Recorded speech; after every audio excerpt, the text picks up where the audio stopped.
They say the people closest to you are the only ones capable of truly destroying you. A stranger can steal your wallet, but to break a man's soul, that takes love, that takes trust.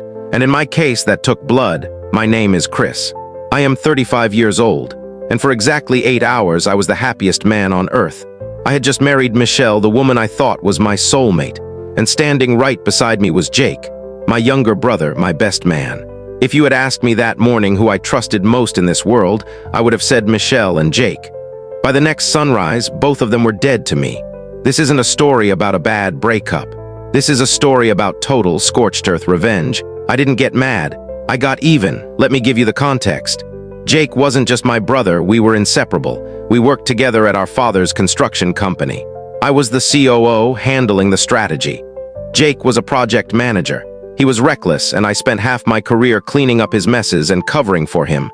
I protected him because that's what big brothers do. Michelle was a paralegal at a top law firm. She was sharp, ambitious, and seemed to understand me perfectly. The wedding day was spectacular. 300 guests, an open bar. During the reception, Jake gave a speech about loyalty. He looked me in the eye and promised to always have my back. Everyone cheered.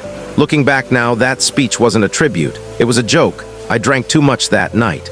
Whiskey, wine, champagne. By 1 in the morning, the room was spinning. Jake and Michelle helped me to the honeymoon suite. They guided me to the bed, and Jake told me to sleep it off. I passed out fully clothed. I woke up around 4 a.m. My head was pounding, and I needed water. I reached out for Michelle, but the bed was empty. I got up and walked barefoot toward the living area of the suite. As I got closer, I heard a sound, low and muffled. I stepped into the hallway, and then I saw them. The moonlight was flooding the room, lighting up the sofa. It was Michelle and Jake. They were together intimately on my wedding night in my suite while I was passed out 50 feet away. My entire body went cold. My first impulse was to scream and tear Jake apart. But the businessman in me took over. I realized that a drunk fight would solve nothing. They would deny it or gaslight me later. I needed leverage. I pulled out my phone. My hands were shaking, but I forced them to be steady. I recorded 15 seconds of video.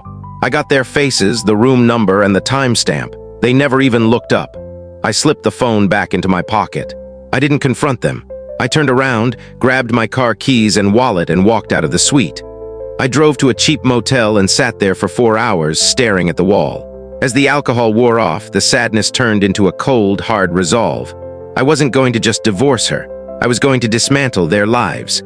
The next morning, my phone blew up with calls from both of them. I ignored them all. I showered, put on a fresh suit, and drove straight to my parents' house. My dad was at the kitchen table.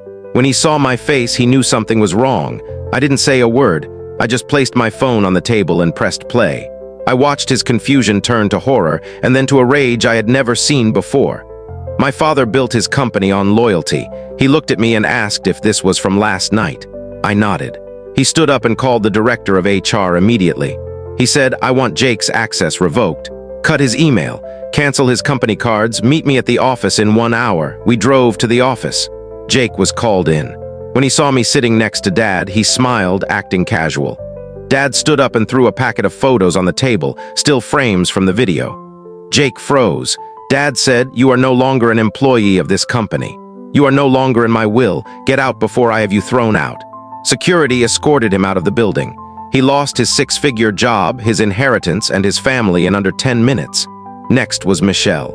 I knew infidelity wasn't grounds for firing at her law firm, but I knew she was unethical. I went to our apartment when she wasn't there and logged into her computer. I found exactly what I was looking for. Receipts for wedding vendors, the florist, the caterer, the DJ, all paid for using her firm's corporate credit card. She had categorized them as client development expenses. It was fraud. I compiled the receipts and her emails into a PDF and sent it directly to the managing partners of her firm. I sent it from my own email so they knew it came from me. She was fired the next morning and reported to the State Bar Association for embezzlement. Her legal career was over. Finally, there was the social fallout. I had the annulment papers drawn up citing fraud. Then I sent an email to every single guest who attended the wedding. All 300 of them. The email was short: "I am annulling the marriage." I discovered Michelle and my brother Jake having relations in my honeymoon suite on the night of the wedding. Video evidence has been provided to the relevant parties. I hit send and turned off my phone. The explosion was immediate. Michelle's parents disowned her out of embarrassment. Her friends stopped returning her calls. She is now 34, unemployed, and living in her childhood bedroom. Jake moved to another state to work as a manual laborer. He tried to write me a letter once, but I burned it without reading it. As for me, I took 6 months off to travel and reconnect with myself. When I returned, I was promoted to CEO of the family company. I am stronger, wealthier, and more focused than ever. People ask if I regret it. They say family is everything and forgiveness is divine. But I believe loyalty is everything.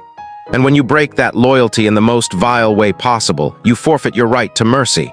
I sleep like a baby every night, because I know that while I am building an empire, they are living in the ruins of the choices they made. So, was I justified, or should I have let karma handle it? Let me know in the comments. And if you enjoyed this story of justice, hit the like button and subscribe. Thanks for watching.